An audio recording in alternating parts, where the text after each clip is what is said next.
IPL 2026 ಹಾಲಿ champion RCB 2026ರ ಐಪಿಎಲ್ನಲ್ಲಿ ಮೊದಲ ತಂಡವಾಗಿ play ಆಫ್ಗೆ ಪ್ರವೇಶಿಸಿದೆ.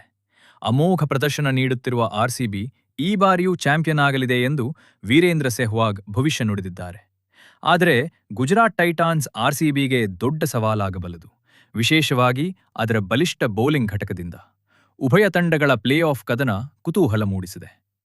ಹಾಲಿ ಚಾಂಪಿಯನ್ ಆರ್ಸಿಬಿ 2026ರ ಐಪಿಎಲ್ನಲ್ಲಿ ಅಮೋಘ ಪ್ರದರ್ಶನ ನೀಡಿ ಮೊದಲ ತಂಡವಾಗಿ ಪ್ಲೇ ಆಫ್ಗೇರಿದೆ.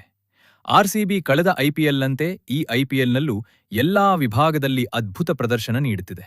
ಹೀಗಾಗಿ ಆರ್ಸಿಬಿಯ ಸಾಂಘಿಕ ಹೋರಾಟವನ್ನು ವೀಕ್ಷಿಸಿರುವ ಹಲವಾರು ಮಾಜಿ ಕ್ರಿಕೆಟಿಗರು ಈ ಬಾರಿಯೂ ಆರ್ಸಿಬಿಯೇ ಚಾಂಪಿಯನ್ ಎನ್ನುತ್ತಿದ್ದಾರೆ. ಈ ರೀತಿಯಾಗಿ ಭವಿಷ್ಯ ನುಡಿದವರಲ್ಲಿ ಟೀಂ ಇಂಡಿಯಾದ ಮಾಜಿ ಆರಂಭಿಕ ಆಟಗಾರ ವೀರೇಂದ್ರ ಸೆಹ್ವಾಗ್ ಕೂಡ ಒಬ್ಬರು.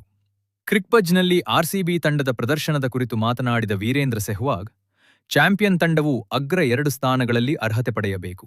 ಅದರಂತೆ ಆರ್ಸಿಬಿ ಆಡುತ್ತಿರುವ ರೀತಿಯನ್ನು ನೋಡಿದರೆ ಈ ವರ್ಷವೂ ಅವರೇ ಟ್ರೋಫಿಯನ್ನು ಎತ್ತಿ ಹಿಡಿಯುತ್ತಾರೆ ಎಂದು ತೋರುತ್ತದೆ ಎಂದಿದ್ದಾರೆ.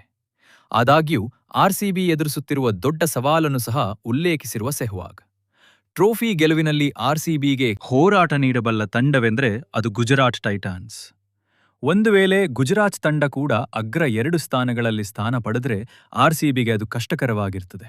ಯಾಕೆಂದ್ರೆ ಗುಜರಾತ್ ಟೈಟಾನ್ಸ್ ಕೂಡ ಉತ್ತಮ ಬೌಲಿಂಗ್ ಘಟಕವನ್ನು ಹೊಂದಿದೆ. ಈ ಎರಡೂ ತಂಡಗಳ ಬೌಲಿಂಗ್ ಮತ್ತು ಬ್ಯಾಟಿಂಗ್ ಎರಡೂ ಬಲಿಷ್ಠವಾಗಿರುವುದರಿಂದ ಪ್ಲೇ ಆಫ್ನಲ್ಲಿ ಈ ಎರಡೂ ತಂಡಗಳು ಮುಖಾಮುಖಿಯಾಗುವುದನ್ನು ನೋಡಲು ಖುಷಿಯಾಗುತ್ತದೆ. ಉಭಯ ತಂಡಗಳ ಅಗ್ರ 3 ಬ್ಯಾಟ್ಸ್ಮನ್ಗಳು ಸ್ಥಿರವಾಗಿ ರನ್ ಗಳಿಸುತ್ತಿದ್ದಾರೆ ಎಂದು ಸೆಹ್ವಾಗ್ ಎಚ್ಚರಿಸಿದ್ದಾರೆ. ಪ್ಲೇ ಆಫ್ಗೆ ಅರ್ಹತೆ ಪಡೆದ ಮೊದಲ ತಂಡ. ಸೆಹ್ವಾಗ್ ನೀಡಿರುವ ಹೇಳಿಕೆಗೆ ಪೂರಕವಾಗಿ ಆರ್ಸಿಬಿ ಕೂಡ ಚಾಂಪಿಯನ್ ತಂಡದಂತೆಯೇ ಪ್ರದರ್ಶನ ನೀಡುತ್ತಿದೆ. ಪಂಜಾಬ್ ಕಿಂಗ್ಸ್ ವಿರುದ್ಧದ ಪಂದ್ಯದಲ್ಲಿ 23 ರನ್ಗಳಿಂದ ಜಯಗಳಿಸಿದ ಆರ್ಸಿಬಿ ಪ್ಲೇ ಆಫ್ಗೆ ಅರ್ಹತೆ ಪಡೆದುಕೊಂಡಿದೆ.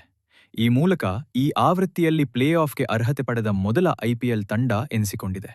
ಹಾಲಿ ಚಾಂಪಿಯನ್ ಆರ್ಸಿಬಿ ಈ ಆವೃತ್ತಿಯಲ್ಲಿ ಇದುವರೆಗೆ 13 ಪಂದ್ಯಗಳನ್ನು ಆಡಿದ್ದು 9 ಪಂದ್ಯಗಳನ್ನು ಗೆದ್ದು 4ರಲ್ಲಿ ಸೋತಿದ್ದು ಒಟ್ಟು 18 ಅಂಕಗಳೊಂದಿಗೆ ಪ್ಲೇ ಆಫ್ಗೆ ಅರ್ಹತೆ ಪಡೆದಿದೆ.